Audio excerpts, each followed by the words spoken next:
नमस्कार, जय हिंद। सभी देख रहे हैं निष्पक्ष वार्ता और मैं हूँ आनंद कुमार। सबसे महत्वपूर्ण विषय आज का यह है कि आज पुरुष समाज में एक अलग प्रकार का ही भय बैठा हुआ है।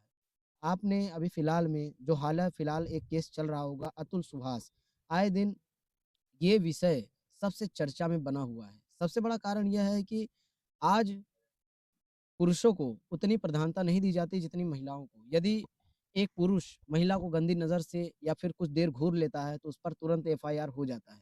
लेकिन वहीं उलट क्या यदि एक महिला एक पुरुष के साथ ऐसा करती है तो उसका क्या केस है? ऐसा क्या प्रावधान है?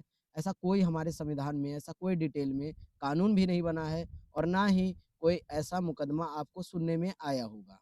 यह भी बताएँ कि किस प्रकार से कानून में ही बैठे, जो संवैधानिक पद पर ही बैठे लोग हैं, उनका किस तरीके से शोषण की कार हों। आप समझिए कि एक जज जिनका काम ही होता है न्याय करना और न्याय करने के बजाय वो कुछ और करने लगे हैं, तो आज समाज कहाँ जा सकता है? ये हर व्यक्ति को न्याय दिलाने का काम करते हैं। उलट अगर होने लग जाए, तो एक बड़ा तबका किस वे में जा सकता है, किस डिप्रेशन से गुज़र सकता है, एक सबसे बड़ा उदाहरण यह है अतुल सुहास। अतुल सुहा नोट में ये साफ-साफ लिखा हुआ है कि उनका जो शोषण हुआ, जिस हिसाब से चाहे उनकी बीवी हो, चाहे उनकी सास हो, डेथ हो गई लंबी बीमारी की वजह से, लेकिन उन पर ये आरोप लगाया जाता है कि उन्होंने दहेज लिया, दहेज माँगा, वो भी छोटा रकम नहीं, बहुत लाखों में दहेज माँगा, जिसकी वजह से उनके पिताजी की मानसिक और शारीरिक हालत खराब हुई और जिसकी वजह से उनकी जान चली गई। इस प्रकार का कुछ यदि आप सोचिए आपकी शादी हो और आपकी बीवी कुछ समय बाद आपके साथ ऐसा बिहेव करने लग जाए, जो कि आपके अनुरूप हो, तो आप क्या करोगे? जिससे शादी करोगे सर्वप्रथम आप तो उसको अपने तरीके से समझाने का प्रयास करोगे, कि देखो मेरे घर का नियम ये है और मैं ऐसे रहता हूँ, मेरे हिसाब से ये सब चीज़ें आप सिखाओगे। ज़ाहिर-सी बात है क्योंकि आप अपने घर का नियम कानून अवश्य बताओगे। यदि आपकी पत्नी, जो आपकी पत्नी है, वो आपके अनुरूप ना चल कर के आपके विरुद्ध चलने लग जाए, तो आपके पास क्या रास्ता बचता है? आपके पास 2 रास्ते बचते हैं, या तो उसे समय के अनुसार समझाइए या तो दूसरा डिवोर्स दे दीजिए। और महिलाओं को इतनी ताकत मिलने के बावजूद वो उनका उसका क्या प्रयोग करती हैं? उनकी बीवी अतुल सुहास की 2 लाख रुपए प्रति माह उनके ऊपर क्लेम करती हैं, कहती हैं कि 1 लाख रुपए मुझे बच्चे के लिए चाहिए और 1 लाख रुपए मेरे खर्च के लिए। अतुल सुहास इतना कमाता नहीं था, इतना उसकी इनकम सैलरी नहीं थी, जितना उसके ऊपर पैसा थोप दिया गया। लेकिन फिर भी उसके साथ में जो संवैधानिक पद पर बैठे हैं लोग, चाहे वो जज हों उनकी, वो जज कम से कम ये तो देख सकती थी कि मासिक आय कितनी है अतुल सुहास की।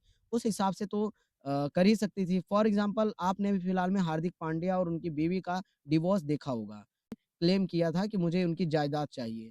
वो तो अच्छा हुआ कि हार्दिक पांड्या ने अपनी जायदाद अपनी माँ के नाम आधा से ज़्यादा रखा था और कुछ ही रुपए अपने नाम रखा था। इसकी वजह से हार्दिक पांड्या का बहुत ज़्यादा शोषण नहीं हुआ, वो बच गए। यही अगर किसी महिला के साथ होता तो हर कोई रोड पर कैंडल लेकर के निकल जाता कि जस्टिस फॉर डैश डैश। आप समझो, क्या अतुल सुहास को जस्टिस नहीं मिलना चाहिए?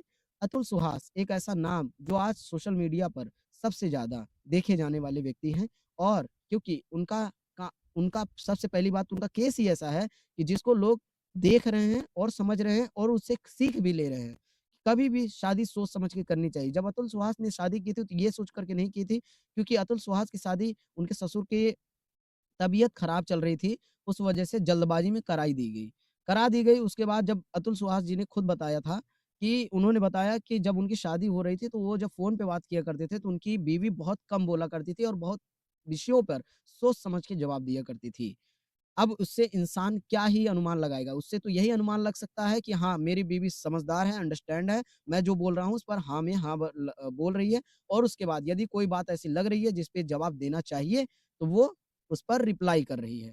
आज अब क्या है, जब ये सब कारण हो जाते हैं, सब सारा कार्यक्रम हो सब विवाह का कार्यक्रम संपन्न हुआ, उसके बाद जब धीरे-धीरे, धीरे-धीरे उनको उनकी सच्चाई पता लगने लग गई, तो वो पता चल रहा है कि उनके माता-पिता जी ने यही कहा था कि विवाह होने से पहले महिलाओं को बहुत कम बोलना चाहिए और अपने पति के हाँ में हाँ मिलानी चाहिए। आपने एक चीज़ आज के समाज में ये देखा होगा, आपने भी नोटिस किया होगा कि जब भी शादी तय होती है आज की डेट में, तो महिला और पुरुष को दोनों को बात करने की आज़ादी मिल गई है। पहले का समाज नहीं है, जो केवल फ़ोटो देख दिखा कर के काम हो जाया करता था। आज यहाँ तक कि सामने तक बैठा करके बातचीत करा दी जाती है कि आप भाई देख लो, पसंद कर लो, आपको पसंद है तो ठीक है, नहीं तो हम आगे नहीं बढ़ेंगे। और ऐसा होना भी चाहिए। जो जीवन व्यतीत कर रहा है, जो एक-दूसरे के साथ जिनको पूरा जीवन बिताना है, तो पूरी फ्रीडम होनी चाहिए और जल्दबाज़ी का सबसे बड़ा उदाहरण अतुल सुहास केस है। कोई भी माता-पिता जल्दबाजी में जब फैसला लेते हैं, तो वो या तो कह भी नहीं सकते कि बहुत लोगों का जीवन सफल हुआ है, बहुत लोगों का जीवन डूब गया है, इसी जल्दबाजी के कारण। तो कभी भी शादी-विवाह जैसा मामला जिसमें जल्दबाजी नहीं होनी चाहिए, बैठ कर के अच्छे से बातचीत करनी चाहिए क्योंकि हर समय अब पहली बार में इंसान अपने आप को तो वैसा दिखाने का प्रयास करता ही है, जैसा कि वो है नहीं, वो नाटक करता है। लेकिन आपको उसकी धीरे-धीरे सच्चाई समय के रहते धीरे-धीरे पता चलेगी। इसी से हमें ये सीख लेनी चाहिए कि कभी भी किसी के साथ भी हमें उठने, बैठने या फिर कोई रिश्ता जोड़ने से पहले उसका पूरा बायोडाटा चेक करना चाहिए, पता लगाना चाहिए। अब आते हैं विषय पर।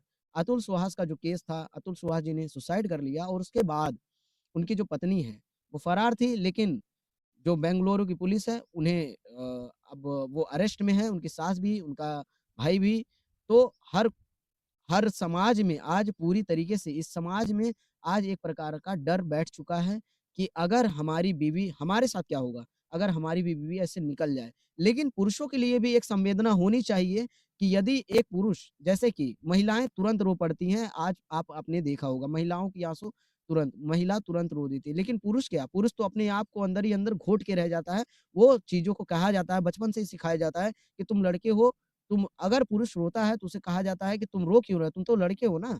हमें ये सिखाया जाता है। लेकिन महिला है, महिला अगर रो रही है, क्या पुरुषों को दर्द नहीं होता? क्या पुरुषों को एंग्ज़ायटी, डिप्रेशन नहीं होता? सभी को होता है।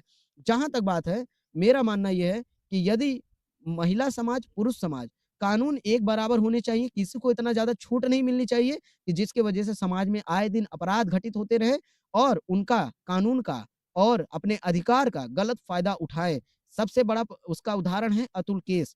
जय हिंद, नमस्कार। आप सभी देख रहे थे निष्पक्ष वार्ता और मैं हूँ आनंद कुमार। ऐसी ही खबरों को आपके बीच में लाता रहूँगा। तब तक देखते रहिए निष्पक्ष वार्ता। जय हिंद।